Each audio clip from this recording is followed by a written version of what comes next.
There is a certain kind of ghost that does not belong in graveyards. It clings instead to air and weather, to the smell of burning pine and the hiss of wind through canyon grass. The living call them legends, but legends are only the footprints left by grief. In the United States of America, in a place called California. California. The name itself carries a warmth that deceives. Sunlight, citrus, the whisper of the Pacific. It promises paradise, yet every paradise conceals its reckoning. This story was born there, along a quiet creek that once ran clear through the Ojai Valley. It is a tale of fire, of mercy, and of what happens when both arrive at the same moment. The living gave it a name to make it smaller, easier to speak aloud. They called it the Char Man. But legends are never small. They are the scars a land leaves on the memories of those who listen too closely. People say fire destroys. I have learned it only reveals. It shows what we love, what we fear, and what we are willing to abandon when the heat grows unbearable. So let the lamps burn low. Let the pages open once more. Somewhere in the distance, you may hear the faint crackle of something long extinguished yet never gone. This is the story of the Char Man of San Antonio Creek, a legend forged in California's heart, where flame met flesh and mercy was mistaken for salvation.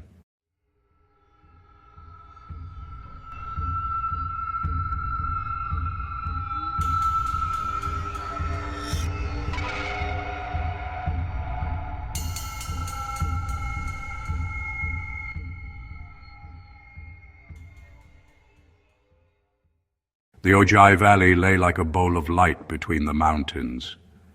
By day, the air shimmered, heavy with the scent of oranges, tarweed, and dust. By night, the earth cooled just enough for the creek to whisper, its voice threading through the cottonwoods like a lullaby for things that did not yet know they were doomed. I remember the season as a slow tightening. The hills browned, the cattle wandered farther each morning, and every rustle of dry grass sounded like a warning that no one would heed. The farmers said the wind had forgotten how to move. Leaves curled in place, their edges crisp as paper. The sky held no clouds, only the glare of a sun that seemed to feed on silence. Near the edge of the canyon stood a small frame house with a sagging porch and a single persimmon tree. There lived a man and his son, quiet folk, shaped by labor and habit. The father, Elias Crane, worked the groves and returned each evening smelling of dust and turpentine. The boy, Matthew, followed him like a shadow, learning how to set irrigation lines, how to mend fences, how to listen for the rattle of a snake before stepping forward. They had lost their mother some years before. No one in town spoke of her. Sorrow was treated like weather, noticed, endured, and then ignored. Yet traces of her lingered in the home, a faded blue dress hanging by the door, a jar of dried herbs on the shelf, a wooden rosary looped over the bedpost. I watched them through the long days of that summer. The boy often sat by the creek after supper, throwing stones that made no splash in the thin ribbon of water. He would listen to the frogs and to the unseen things moving in the brush. The father would smoke his pipe on the porch, eyes fixed on the dark line of hills. Neither spoke much, but the silence between them felt like a thread, not distance. When the first fire watch warnings went up, the townsfolk shrugged. Wildfire was a word that belonged to other years, other counties. Yet the wind had begun to shift in restless circles, and the creek bed smelled faintly of sap and iron. One evening, as twilight settled, Elias lit a lantern outside and told his son to gather fallen branches before bed. The flame within the glass trembled, not from wind, but from something in the air itself, an unease that has no name in any language. Even the crickets paused. That was the last quiet night the valley would ever know. In my study, the lamp flickers in sympathy. I close my hand around the stem of my quill, and a trace of ash falls from the tip, though there is no fire here. The summer before the fire is always the cruelest part of any story. It is the moment when everything still holds its shape, unaware that heat already waits beneath the ground. Turn the page with me, the wind is about to change. By midsummer, the valley no longer breathed. The wind had fallen silent, and the mountains crouched against the horizon like beasts pretending to sleep. Every tree, every blade of grass seemed to tremble beneath the weight of waiting. Elias Crane rose before dawn each morning to work the groves, though the soil cracked beneath his boots and the leaves curled inward, hiding their green. His son Matthew followed, barefoot, carrying a dented bucket and a silence that mirrored his father's. They spoke little, for there was nothing useful left to say. The world had grown brittle, and words felt like sparks. The men in town muttered that the hills had become a single match. A careless ember could wake it. The fire crews drove their rusting trucks through the streets once a week, taking inventory of hoses that would never reach far enough, of shovels already dulled by drought. Still, no one truly believed. Faith in routine is stronger than fear. Some evenings, Elias stood at the edge of his property watching the horizon. There was a faint redness there, not flame yet, only a bruise of color that refused to fade. Matthew would tug at his sleeve, asking if it was the sun going to bed. The father would nod, though the sun had already vanished. I remember that light. It was the kind that comes before an ending, the kind that teaches you to listen for what burns beneath silence. One Sunday, a dry storm rolled over the valley, thunder without rain. Lightning clawed across the mountains, too far to strike, but near enough to be noticed. The people watched from their porches, counting the seconds between flash and sound, pretending that distance meant safety. That night, Elias dreamed of his wife. In the dream, she stood by the persimmon tree, her dress pale blue, her hair full of cinders. She did not speak. When he woke, the air smelled faintly of smoke. At dawn, he told Matthew to stay close to the house. He filled buckets with the last of their well water and set them in a line along the porch rail. The boy asked what he was doing, and Elias only said, "It's better to be ready." The sleeping giant stirred that day. I could feel it even here, across time and place, like the breath of something ancient pressing through the walls of my study. The ink on my page darkens as though heated from below.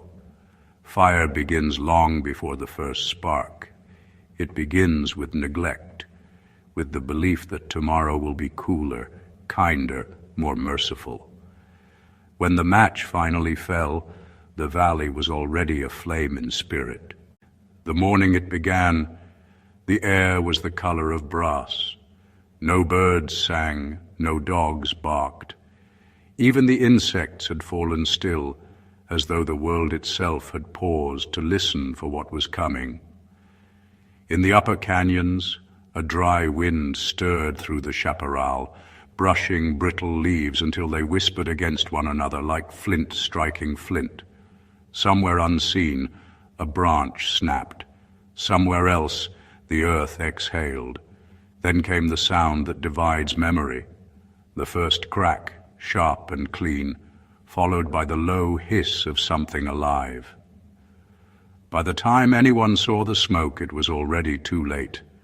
Flame raced along the ridge like a creature newly freed. It devoured the dry brush, leapt the road, and reached hungrily for the sky.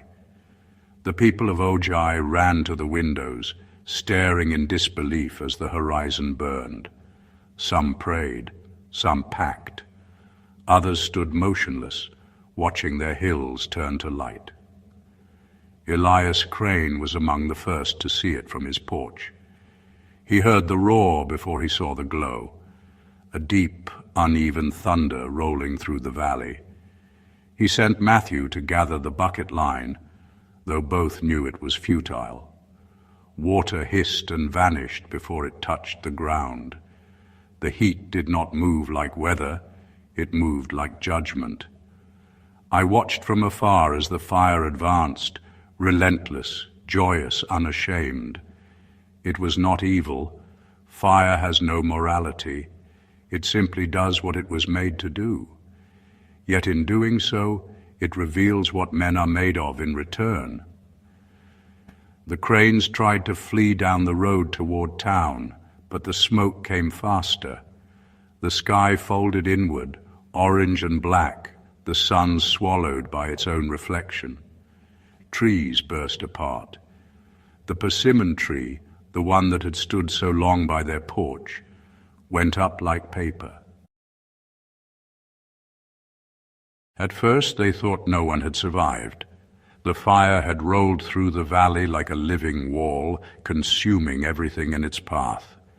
The air still glowed red even after the flames were gone, the ground smoldering as though the world itself had turned inward to grieve.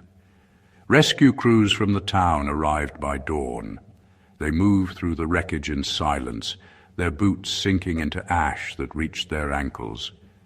They found the twisted iron of a stove, the bones of a porch railing, and a scattering of nails that had once been part of a roof.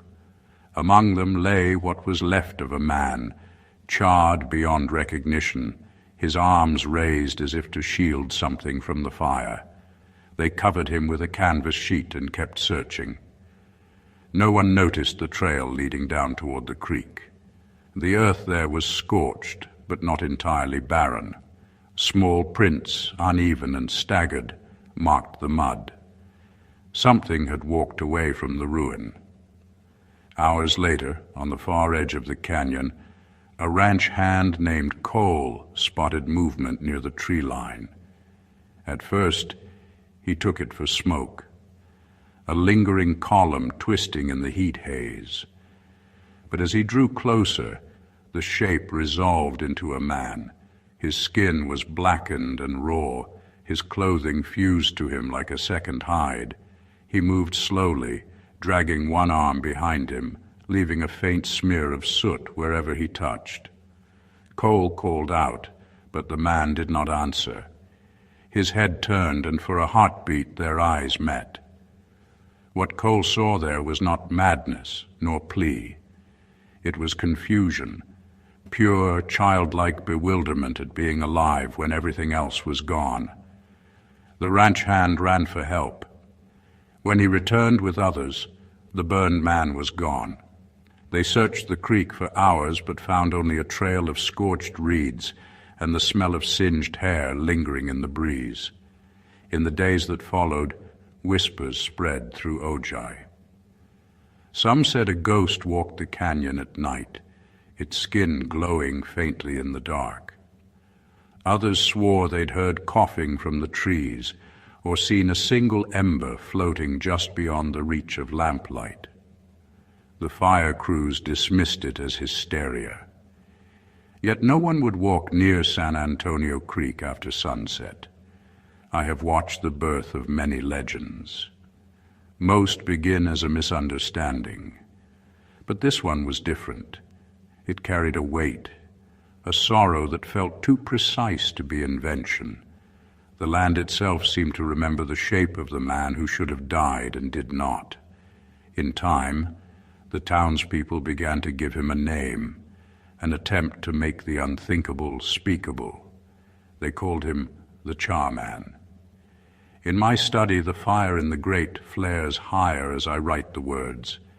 The smell of pine and smoke returns, mingled with something human. I close the ledger for a moment, steadying my hand. Death had touched the valley and left one soul behind. Whether through mercy or mistake, no one could say, but the world is rarely kind to those who escape what was meant to claim them.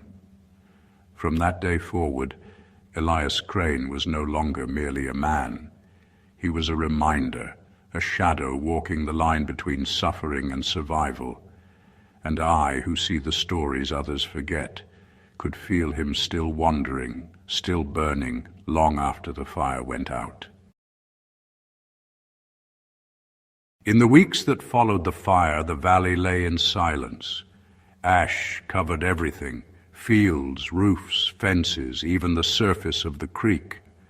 When the wind rose, it carried the taste of it for miles. The living swept their porches and rebuilt their fences, pretending the gray dust was only dust. But it was not. It was memory made visible. The officials came to assess the damage.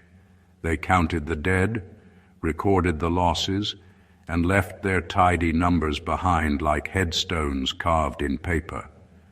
The fire was declared an accident. The valley was told to move on. Yet every night, new stories began to crawl through the smoke. A rancher's dog returned one evening trembling, its fur singed, its eyes wide with terror. The next day, 2 boys claimed they'd seen a man standing by the creek, his body blackened, his clothes still smoking, though no fire burned nearby. He did not move when they shouted. He only turned, and his skin caught the light as though he were made of coals. They ran home screaming. No one believed them, at least not aloud. But doors began to close earlier, and windows were latched even in the heat. I walked those roads in the nights that followed. The air was heavy with soot and memory. I could feel him, something between presence and absence, a vibration in the stillness, like breath behind glass. He did not haunt in the way ghosts do. He did not seek vengeance or pity. He simply was. A figure bound to the flame that made him unable to return to what he was before. One evening, a farmer traveling back from town saw him at the edge of his field, the figure crouched by a burned oak, motionless. The farmer called out, asking if he needed help. The man did not respond. When the farmer took a step forward, the figure rose, his head tilting slightly in the dim light. The farmer froze. The air around him grew suddenly hot, though the wind was cool. Then the shape turned and vanished into the trees without sound. The farmer never spoke of it again. But that night his barn caught fire. No lightning, no lantern, no spark could explain it. The building burned to its foundation, and in the ashes they found prints that led back toward the creek. In Ojai, the people began to whisper a new truth, that the fire had not ended, only changed its form, that somewhere in the canyons it walked upon 2 legs. Some said Elias Crane had perished, and what wandered now was a ghost born of guilt and pain. Others said he had survived but gone mad, hiding his ruined flesh from the world. Both stories comforted those who needed reasons. But the truth was quieter, older. The land itself was keeping him alive, the heat, the smoke, the sorrow, a covenant written in ember and ash. As I write, a cinder falls from my hearth, though no wood has been added. It lands upon the ledger's open page and leaves no mark. Perhaps even stories shed sparks when they remember themselves. Legends like this one do not end. They adapt. They wait for new eyes to see them. new tongues to speak their names. And somewhere beyond the walls of my study, beyond the reach of time, the Char Man continues to move through the dark, neither dead nor living, but something between. The ash still walks. Time has a way of smoothing edges, but not here. The hills above Ojai grew green again in the years that followed, the groves replanted, the houses rebuilt. Yet when night fell and the air cooled, the smell of burnt pine returned, as if the valley itself refused forgiveness. The road that wound through the canyon to San Antonio Creek became a place of caution. During the day, hikers followed its bends without fear, but at dusk, when the light turned copper and the trees cast long shadows, few dared linger. Something about the air changed there. It thickened, humming faintly, as though every breath carried a memory not one's own. They said you could still hear him then, the faint rasp of burned breath, the drag of feet against gravel. Some nights, a single cough echoed from the creek bed. Other nights, headlights passing through the turn near the old bridge caught a glimpse of a figure standing just beyond the guardrail, black and still, watching. I have walked that road myself, unseen among the living. The ground there remembers too much. Even the wind hesitates before crossing. The trees lean inward as though listening to something that never stops whispering. One autumn evening, a group of teenagers from town drove up to test their courage. They had heard the stories. Every child in Ojai had, and believed them to be only that. They parked by the bridge, killed the engine, and sat in the dark, daring each other to call his name. The bravest among them shouted into the canyon, "Char Man!" The echo returned warped, drawn out, as if the name had been repeated by something that did not understand words but remembered sound. They laughed nervously. Then came the smell, faint at first, then choking. Smoke, but not from firewood. Smoke that smelled of hair and wet earth and something human. When they turned the key, the car would not start. The radio crackled to life on its own, whispering through static. One of the girls claimed she saw movement by the creek, a shape rising from the fog, its outline glowing orange at the edges. The others swore it was a trick of light. But when they finally got the car to start and drove away, one of them looked back. For a heartbeat, she swore she saw a handprint, black, perfectly formed, on the rear window. She never returned to the canyon again. Stories like these fed the legend until it no longer belonged to one man. The Char Man became a warning, a test of bravery, a campfire tale told to children who did not yet understand fear. But to those who had lived through the fire, who still remembered the sound of the wind that day, he was something more. He was the embodiment of everything they had lost, walking among them so they would never forget. In my study, I close the ledger for a moment and listen. There is a faint crackle from the hearth, though no wood burns there now. It sounds like footsteps on dry leaves. Perhaps it is only imagination, or perhaps imagination is simply memory finding its way back into the room. The road to San Antonio Creek remains open, but those who travel it at night still speak softly, as if afraid to wake something. Because some stories do not die where they begin. They keep walking until someone dares to follow. 70 years have passed, and yet the fire never truly left. The land around San Antonio Creek has changed hands a dozen times. The groves have become vineyards, the old roads widened, and the creek reduced to a polite trickle for tourists who do not remember what burned here. But the ground remembers. It always does.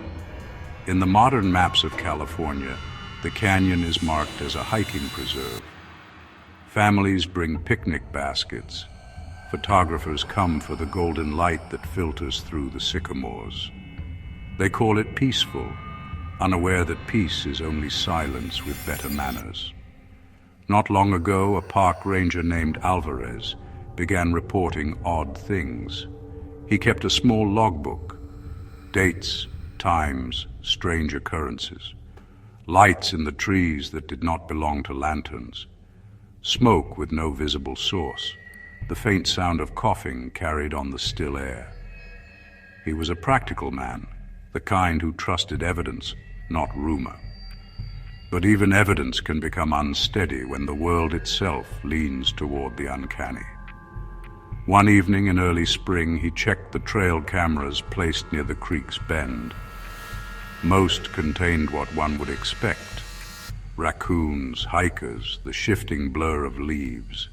But one camera, the one closest to the waterline, had captured something else. At first, it looked like static, a streak of light across the frame. But when he slowed the playback, the streak took form. A man, blackened and indistinct, was walking along the bank. His posture was crooked, his steps uneven. For 2 frames he turned toward the lens, and the faintest orange glow pulsed beneath his skin, as if his body still held the ember of the fire that had once consumed him. The ranger printed the still and locked it in his desk. A week later, he resigned without explanation. Others have seen similar things. A couple camping near the creek awoke one night to the smell of smoke so thick it made their eyes water. When they stumbled outside, the air was clear, but the ground was warm beneath their feet, as though fire still smoldered far below the soil. A jogger swore that while crossing the bridge at dawn, he heard a rasping breath behind him. He turned and saw no one, yet when he reached his car, his left sleeve bore a long streak of soot. Such accounts travel quickly in the age of screens. Videos uploaded, photographs debated, coordinates pinned. The Char Man has become content, shared, filtered, and replicated.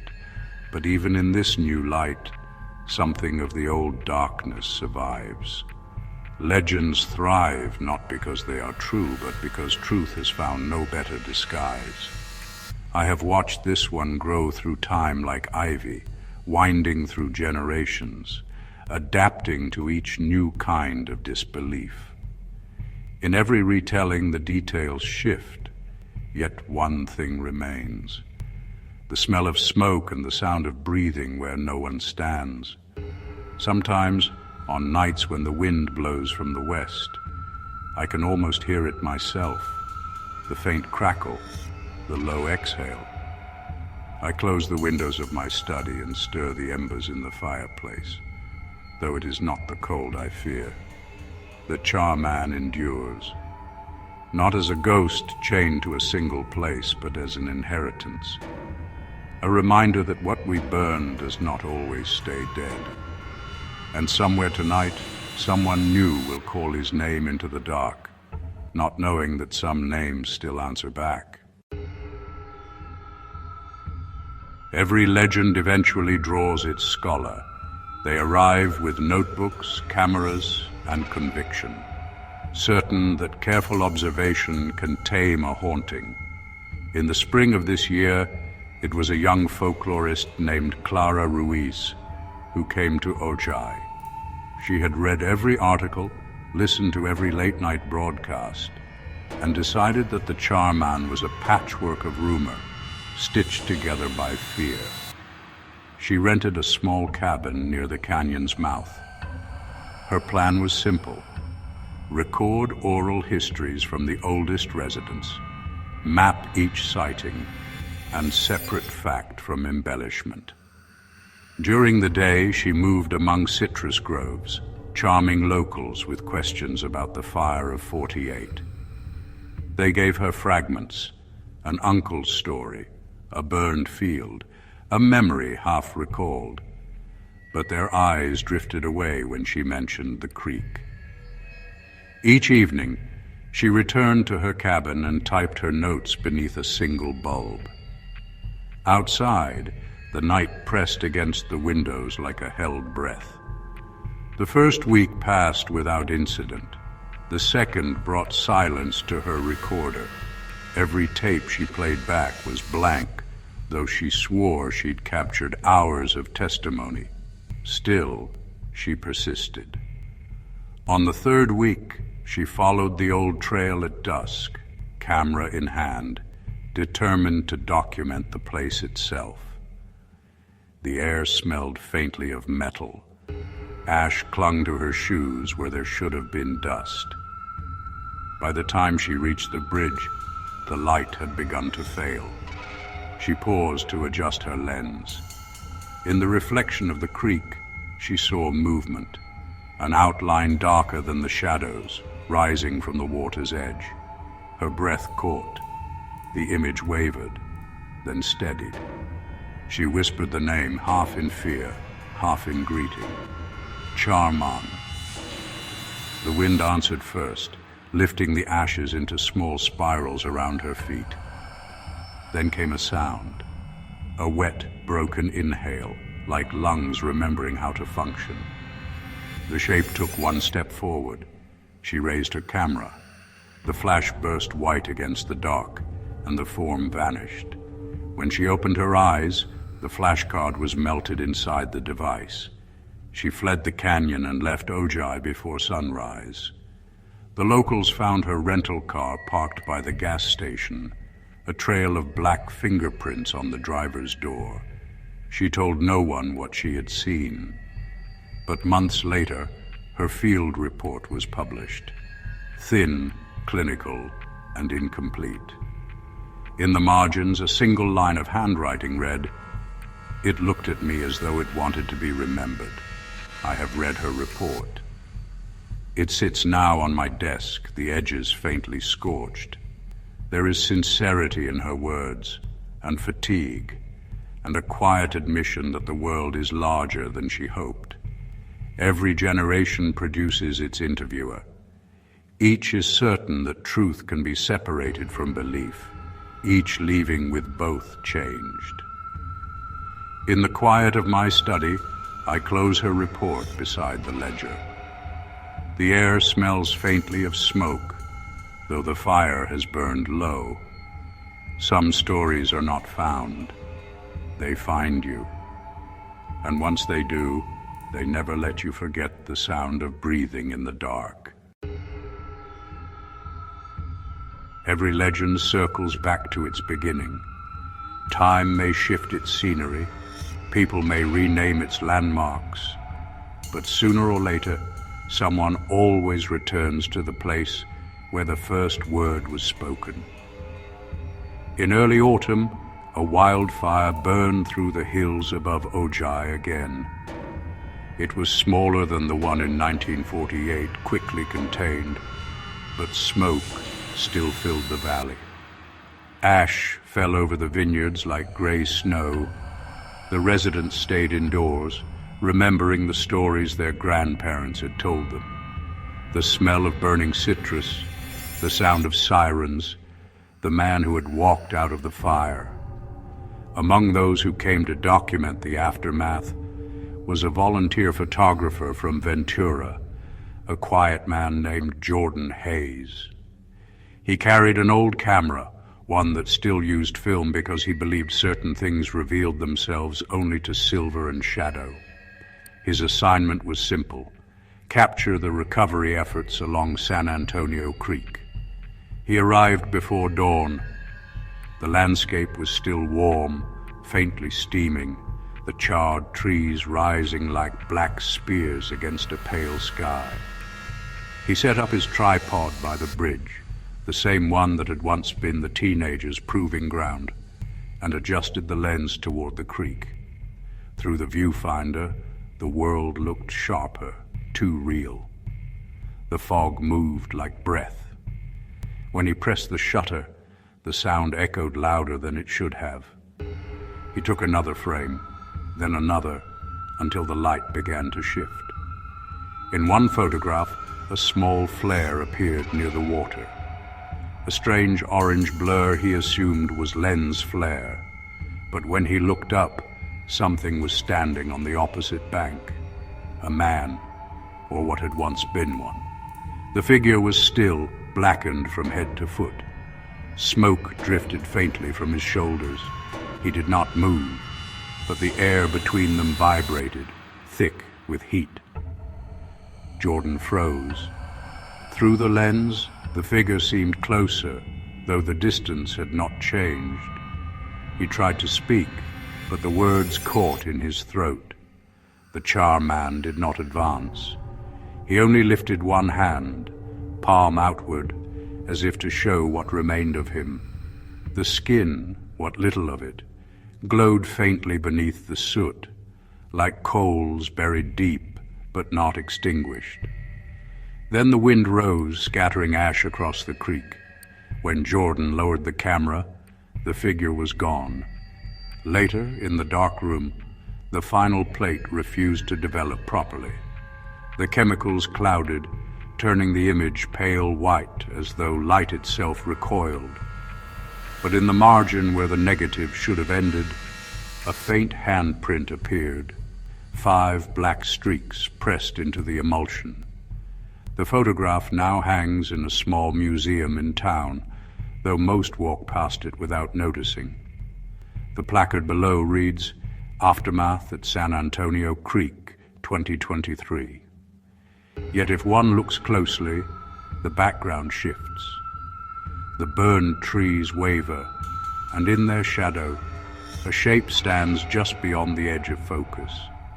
I have seen the print myself. The texture of the ash in the image matches the residue that sometimes appears on my desk after long nights of writing.